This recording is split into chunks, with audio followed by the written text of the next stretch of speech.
el libro más leído por todas las generaciones, la luz que alumbra tu camino, el alimento que fortalece tu espíritu. Narrado por Wendy Necio Sub. La Biblia en 365 días. Un libro sagrado, abierto en mis manos, 365 leyendo, buscando tus planos, hacia un futuro lleno de paz.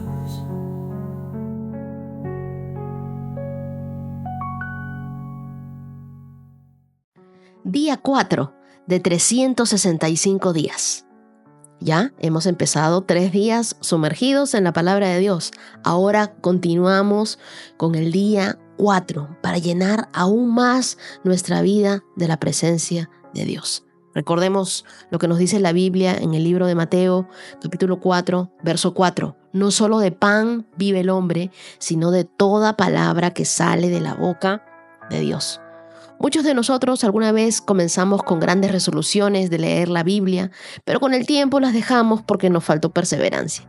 Sin embargo, al hacerlo juntos, vemos cómo Dios nos fortalece para avanzar y para terminar esto tan hermoso que hemos iniciado.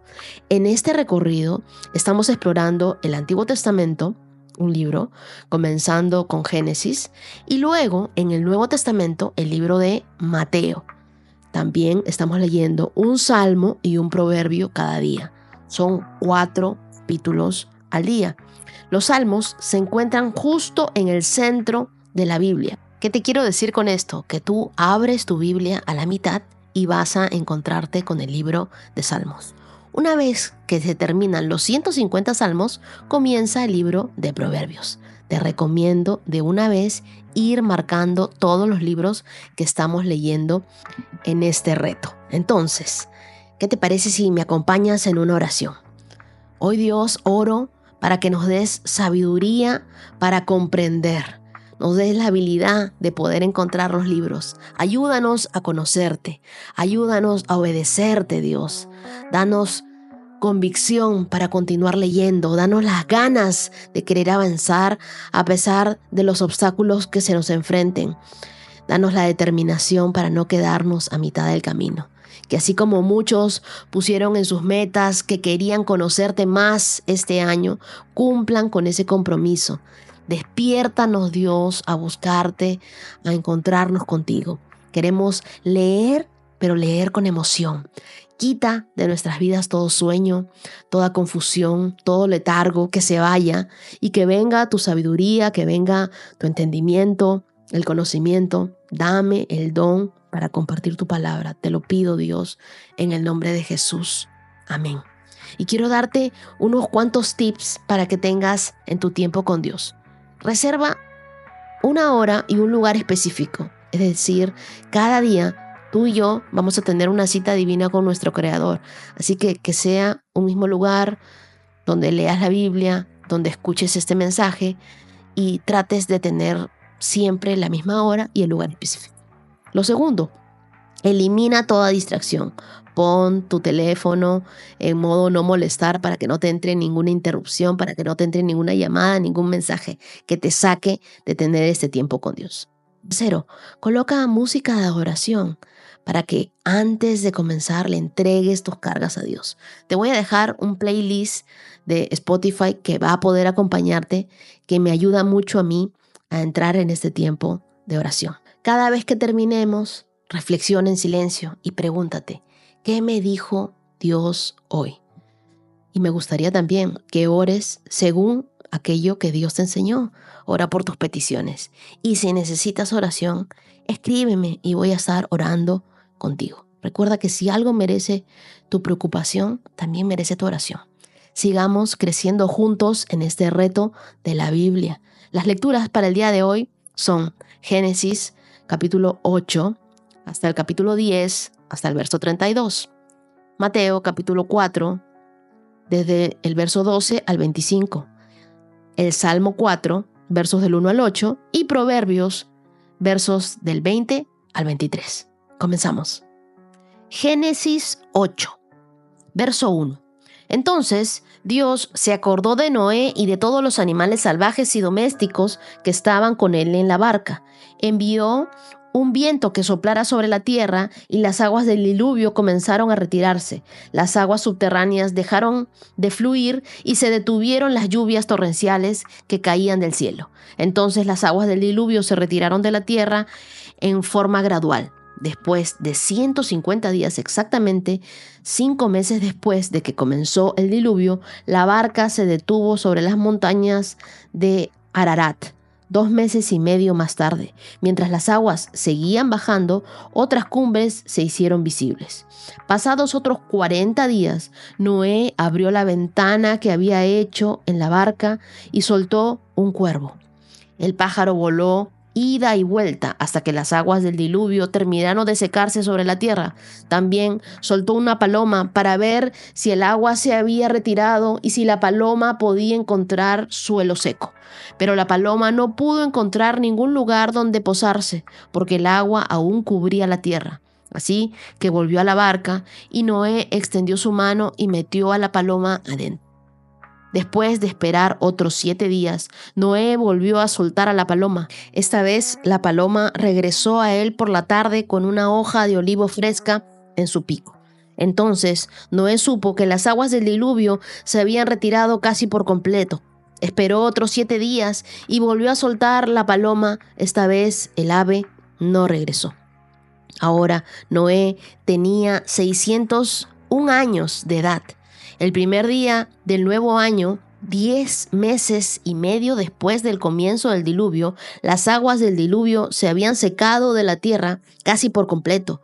Noé levantó la cubierta de la barca y vio que la superficie de la tierra se estaba secando. Pasaron otros 2 meses y por fin la tierra quedó seca. Entonces Dios le dijo a Noé: todos ustedes, tú y tu esposa, tus hijos y sus esposas, salgan de la barca. Suelta a todos los animales, las aves, los animales y los animales pequeños que corren por el suelo, para que puedan ser fructíferos y se multipliquen por toda la tierra. Entonces Noé y su esposa y sus hijos y las esposas de sus hijos salieron de la barca, y todos los animales grandes y pequeños y las aves salieron de la barca pareja por pareja. Luego Noé construyó un altar al Señor y allí sacrificó como ofrendas quemadas los animales y las aves que habían sido aprobados para ese propósito. Al Señor le agradó el aroma del sacrificio y se dijo a sí mismo: nunca más volveré a maldecir la tierra por causa de los seres humanos, aun cuando todo lo que ellos piensen o imaginen se incline al mal desde su niñez. Nunca más volveré a destruir a todos los seres vivos. Mientras la tierra permanezca, habrán cultivos y cosechas, frío y calor, verano e invierno, día y noche. Después Dios bendijo a Noé y a sus hijos y les dijo: sean fructíferos y multiplíquense, llenen la tierra todos los animales de la tierra, todas las aves del cielo, todos los animales pequeños que corren por el suelo, todos los peces del mar tendrán temor y terror de ustedes. Yo los he puesto bajo su autoridad. Se los he dado a ustedes como alimento, como les he dado también los granos y las verduras, pero nunca deben comer de ninguna carne con su vida, es decir, que aún tenga sangre. Yo exigiré la sangre de cualquiera que le quite la vida a otra persona. Si un animal salvaje mata a una persona, ese animal debe morir, y cualquiera que asesine a otro ser humano debe morir. Si alguien quita una vida humana, la vida de esa persona también será quitada por manos humanas. Pues Dios hizo a los seres humanos a su propia imagen. Ahora sean fructíferos y multiplíquense y vuelvan a poblar la tierra. Entonces Dios le dijo a Noé y a sus hijos: ahora mismo yo confirmo mi pacto con ustedes y con sus descendientes y con todos los animales que estuvieron en la barca con ustedes, las aves, los animales domésticos y todos los animales salvajes, con toda criatura viviente sobre la tierra. Sí, yo confirmo mi pacto con ustedes. Nunca más las aguas de un diluvio matarán a todas las criaturas vivientes. Nunca más un diluvio destruirá la tierra. Entonces Dios dijo: Les doy una señal de mi pacto con ustedes y con todas las criaturas vivientes para que todas las generaciones futuras. He puesto un arco iris en las nubes. Esa es la señal de mi pacto con ustedes y con toda la tierra. Cuando envíe nubes sobre la tierra, el arco iris aparecerá en las nubes y yo me acordaré de mi pacto con ustedes y con todas las criaturas vivientes. Nunca más las aguas de un diluvio volverán a destruir a los seres vivos. Cuando yo vea el arco iris en las nubes, me acordaré del pacto eterno entre Dios y toda criatura viviente sobre la tierra. Entonces Dios le dijo a Noé: este arco iris es la señal del pacto que yo confirmo con todas las criaturas de la tierra. Los hijos de Noé se salieron de la barca con su padre y fueron Sem, Cam y Jafet. Cam es el padre de Canaán. De estos 3 hijos de Noé provienen todas las personas que ahora pueblan la tierra. Después del diluvio, Noé comenzó a cultivar la tierra y plantó un viñedo.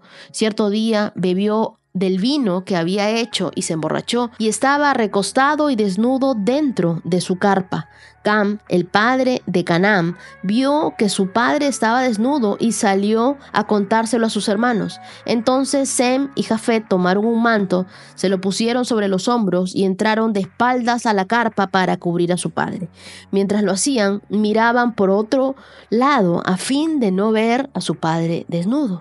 Cuando Noé despertó de su estupor, se enteró de lo que había hecho Cam, su hijo menor. Entonces maldijo a Canaán, el hijo de Cam. Maldito seas, Canaán, que seas el más inferior de los siervos para con sus familiares. Entonces dijo Noé: bendito sea el Señor, Dios de Sem y de Canaán, su siervo, que Dios extienda el territorio de Jafet, que Jafet comparta la prosperidad de Sem y que sea Canaán su siervo. Noé vivió 350 años más después del gran diluvio. Vivió 950 años y luego murió. Este es el relato de las familias de Sem, Cam y Jafet, los 3 hijos de Noé, a quienes les nacieron muchos hijos después del gran diluvio.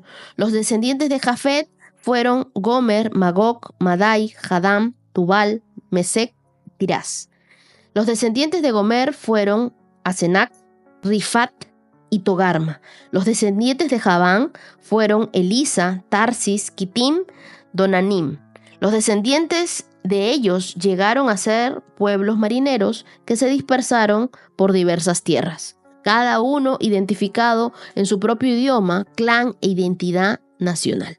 Los descendientes de Cam fueron Cus, Misraim, Fut y Canaán. Los descendientes de Cus fueron Seba, Ávila, Sapta, Rama, Sapteca.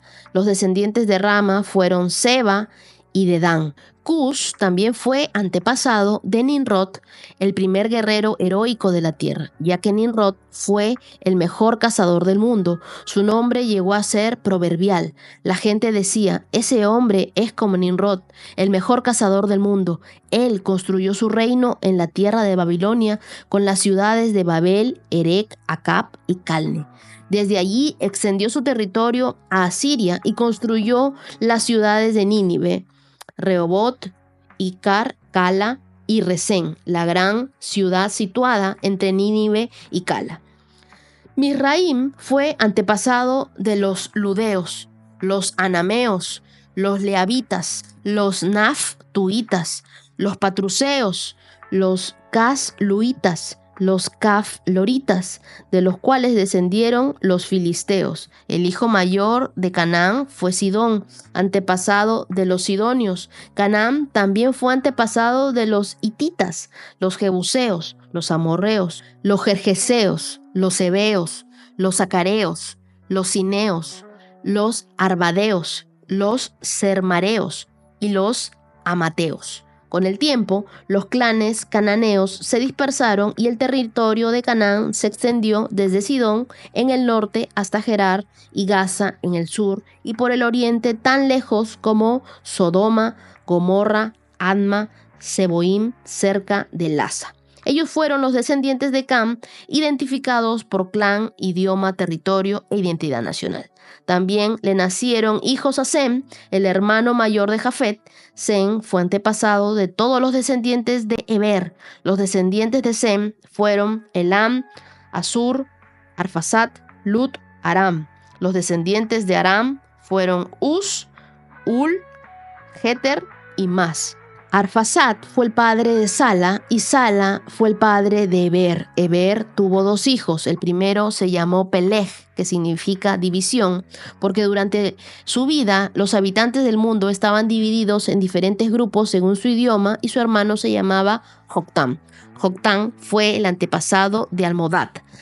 Selef, Hazar, Mabet, Gerá, Adoram, Usal, Dikla, Obal, Abimael, Seba, Ofir, Ávila, Jobat.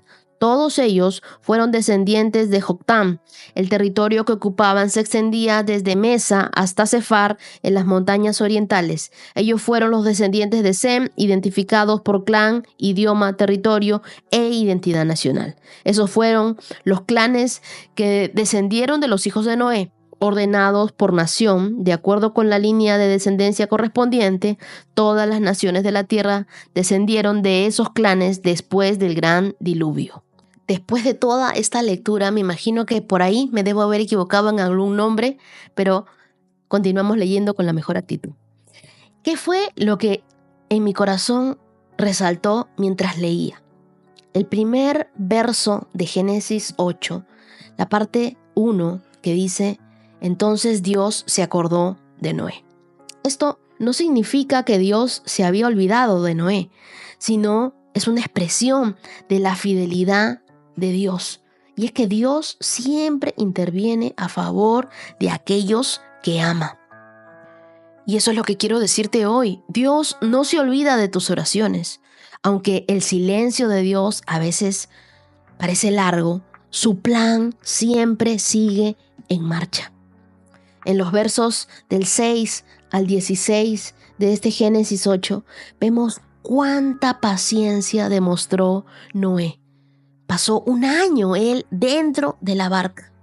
Y yo quiero decirte, la paciencia siempre tiene una recompensa. Noé esperó con fe y Dios le dio un nuevo comienzo.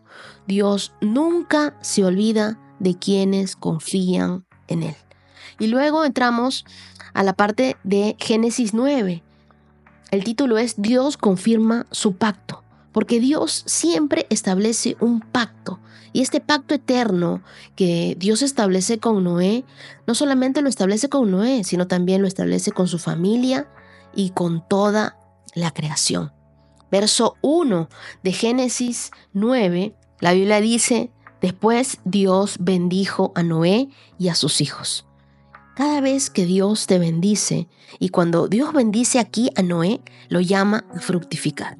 Si tú el día de hoy estás orando, sé que hay mamás que me escuchan, que están orando porque quieren tener un fruto, el fruto de su vientre, quieren dar a luz. Dios les ha dado una promesa de que ustedes van a ser madres. Oren y dile: Dios, bendíceme y dame a mí también esta bendición de que yo sea fructífera y me pueda multiplicar. Y hay algo que nosotros tenemos que aprender, y es que después de una prueba, Dios siempre nos muestra cuál era su propósito. El arco iris que nosotros vemos es el símbolo del pacto. ¿Y qué es ese pacto? Es cuando Dios establece una promesa, establece promesas y establece compromisos, y nosotros nos corresponde responder a Dios con fe y con obediencia. Los pactos de Dios reflejan el amor de Dios, reflejan la fidelidad de Dios y el deseo de relacionarse con nosotros. Él en el verso 9 dice de Génesis 9: ahora mismo yo confirmo mi pacto con ustedes y con sus descendientes. Y en el verso 12 dice: y les doy una señal de mi pacto con ustedes. En el verso 16, cuando vea el arco iris en las nubes, me acordaré del pacto eterno entre Dios y toda criatura viviente sobre la tierra. Entonces Dios le dijo a Noé: este arco iris es la señal de mi pacto que yo confirmo con todas las criaturas de la tierra. No te confundas con cada vez que tú ves un arco iris, porque el arco iris nos recuerda a nosotros que Dios es fiel y que no abandona sus promesas. Y el pacto de Dios nos recuerda que no caminamos solos en esta tierra. Las promesas de Dios sostienen nuestros pasos. En el verso 13 de Génesis 9, el arco iris no es solamente un adorno en el cielo, sino es una señal que nos confirma la gracia de Dios, esa gracia que sostiene mi vida y que sostiene tu vida. Nuestro Dios es un Dios de pactos, no es un Dios de promesas vacías. A nosotros muchas veces mucha gente nos ha prometido cosas, pero eran promesas que quedaban en el olvido, eran promesas vacías. Pero cada vez que Dios nos promete algo, Él cumple. Noé recibió un pacto que constaba de 3 partes. La primera, nunca más un diluvio con tanta destrucción. La segunda, mientras permaneciera la tierra, habrían estaciones del año y siempre las estaciones vendrían a tiempo. Primavera, verano, otoño e invierno. Y lo tercero, un arco iris que brillaría cuando lloviera como señal de que Dios cumpliría su promesa.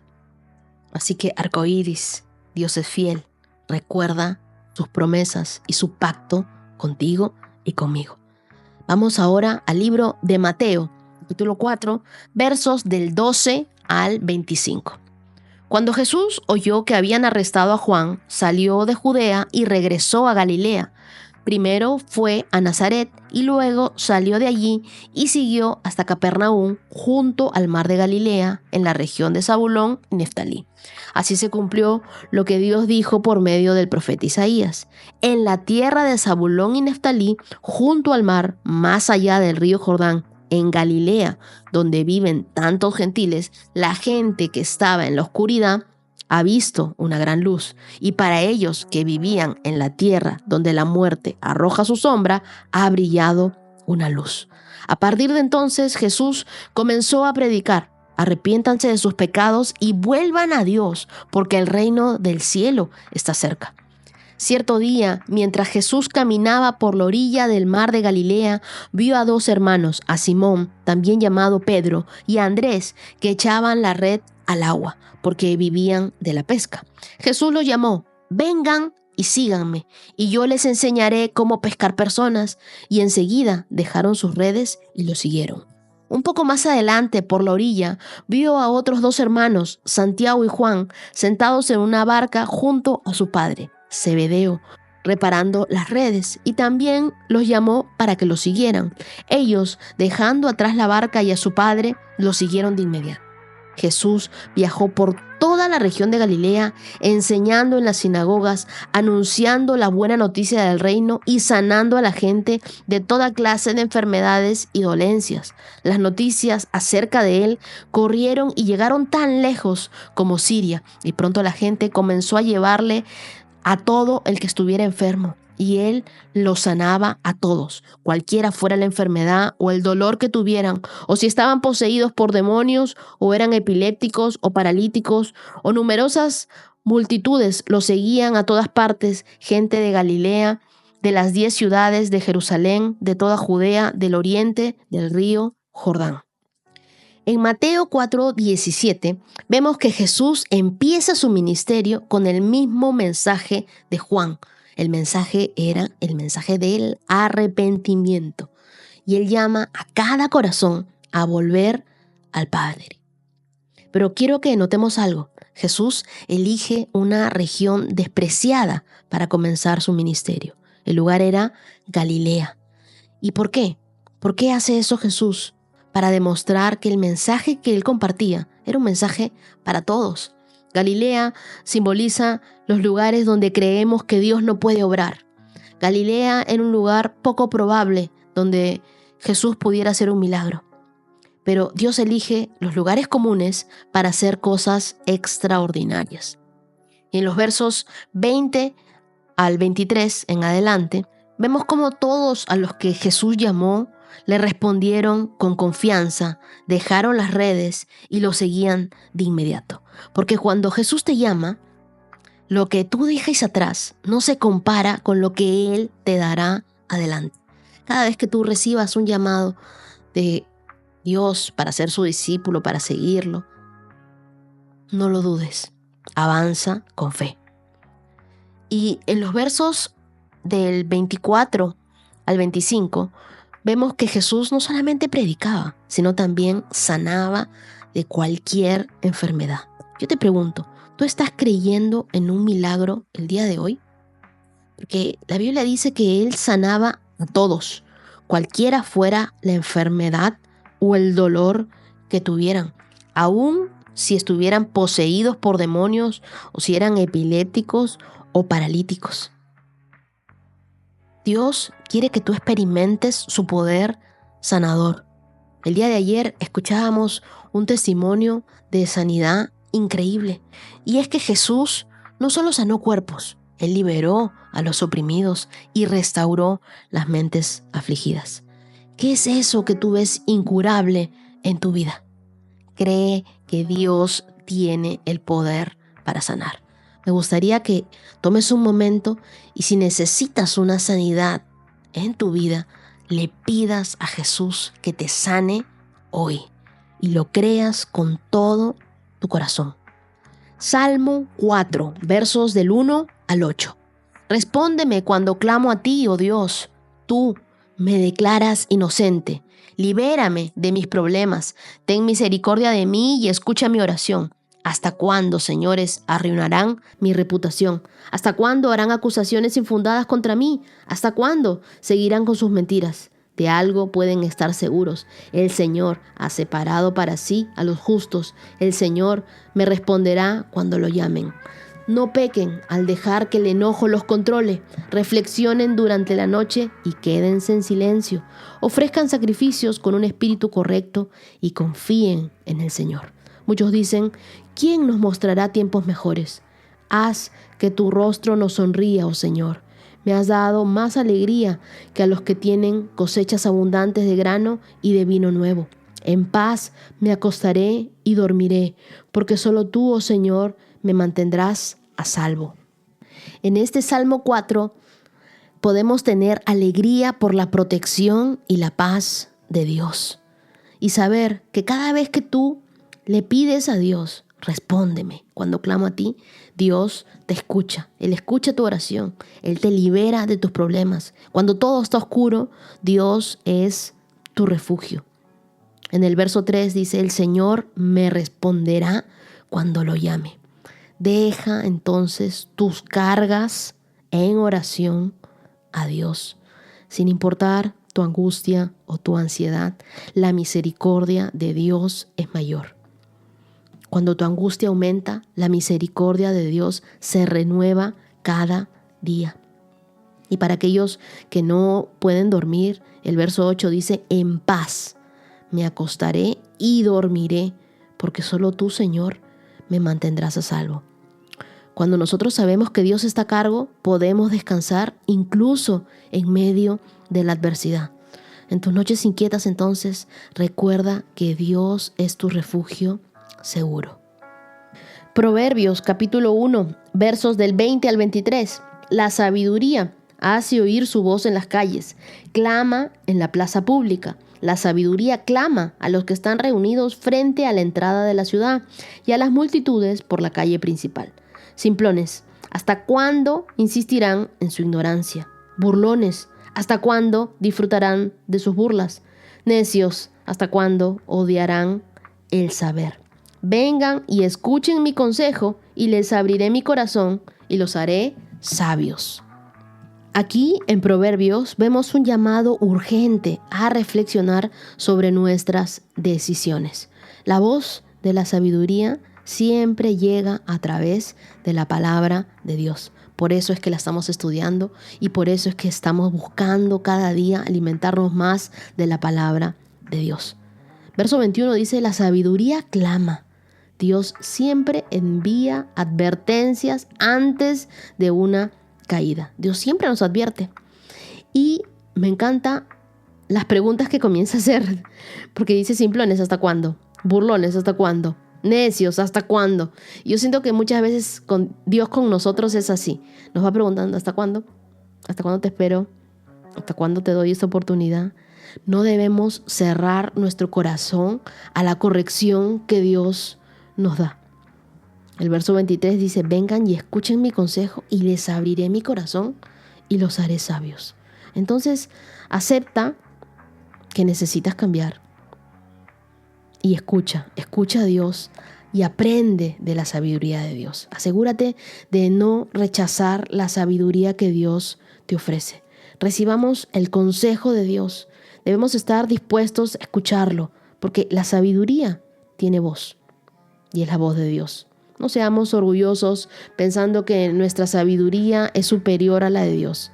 Si tú piensas que no necesitas la dirección de Dios, bueno, eres, como dice la Biblia, un necio, un simplón o un burlón.